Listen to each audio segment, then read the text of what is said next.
22 मई 2020 को Pakistan international airlines flight 8303 Lahore के Allama Iqbal international airport से टेक ऑफ करती है।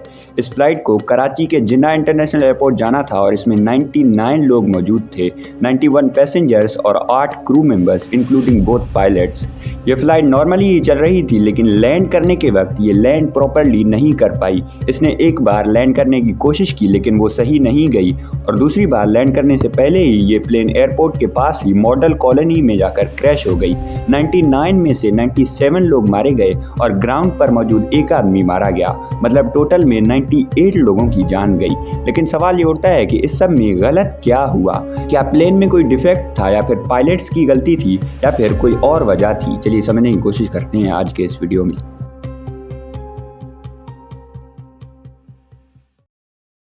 ये प्लेन एक एयरबस A320 था जिसे 2004 में मैन्युफैक्चर किया गया था।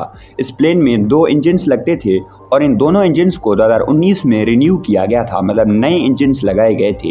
इस प्लेन पे रूटीन मेंटेनेंस चेक्स होते रहते थे और जो मोस्ट रीसेंट चेक हुआ था उसमें इंजन्स या इस प्लेन के किसी भी पार्ट में कोई खराबी नहीं दिखाई दी थी। 22 मार्च 2020 से लेकर 6 मई 2020 तक ये प्लेन नहीं उड़ी थी कोविड की वजह से, और 7 मई से लेकर एक्सीडेंट तक यानी 22 मई तक इस प्लेन ने 6 फ्लाइट्स कंप्लीट किए थे और ये फ्लाइट 8303 इस प्लेन की 7th फ्लाइट होने वाली थी। इस प्लेन में 2 पायलट्स मौजूद थे। First 58 years old captain Sajjad Gul, जो कि PIA के one of the most experienced pilots में से थे, और फर्स्ट ऑफिसर 33 साल के उस्मान आजम, जिन्होंने 2010 में PIA को ज्वाइन किया था। ये flight Allama Iqbal international airport Lahore से 1:05 पर टेक ऑफ करता है और स्मूथली उड़ता रहता है। जैसे ही 2:15 पर इस फ्लाइट ने नवाब शाह को क्रॉस किया, ATC ने फ्लाइट को कहा कि वो अपने एल्टीट्यूड को 10,000 फीट तक लाएं और पायलट्स ने डिसेंड करना शुरू कर दिया। लेकिन गलती से प्लेन के क्रू ने रेडियो फ्रीक्वेंसी को 126.5 मेगाहर्ट्ज पर रखा, जबकि ATC ने उन्हें 125.5 बोला था। तो इस कंफ्यूजन की वजह से पूरे 1 मिनट तक पायलट्स को ATC का कोई भी इंस्ट्रक्शन सुनने को नहीं मिला। इस 1 मिनट में ATC ने फ्लाइट को 3 बार कांटेक्ट करने की कोशिश की और पास से गुजरते हुए एक प्लेन ने भी 1 बार कांटेक्ट करने की कोशिश की, लेकिन कांटेक्ट नहीं हो पाया।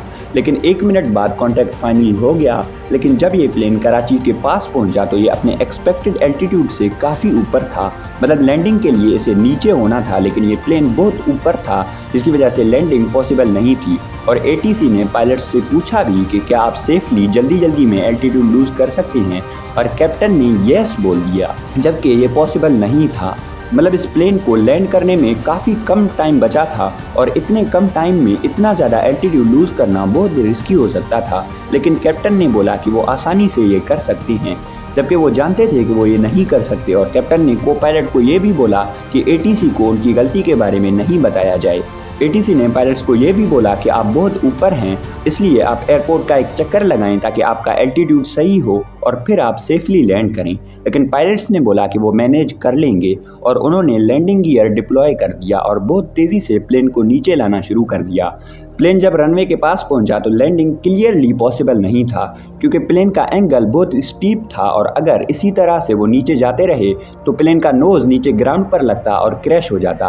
कॉकपिट में अलार्म्स बजने लगे और को पायलट ने प्लेन को ऊपर खींचना शुरू कर दिया और एंगल सही हो गया और आसानी से लैंड किया जा सकता था। लेकिन प्लेन को ऊपर खींचते वक्त को पायलट ने लैंडिंग गियर को बंद कर दिया और इस तरह जब प्लेन ने जाकर लैंड करने की कोशिश की तो लैंडिंग गियर तो था नहीं जिस पर ये लैंड कर पाता, तो प्लेन के इंजन्स और नीचे का पार्ट जाकर रनवे पर लगे, जिससे काफ़ी डैमेज हुआ।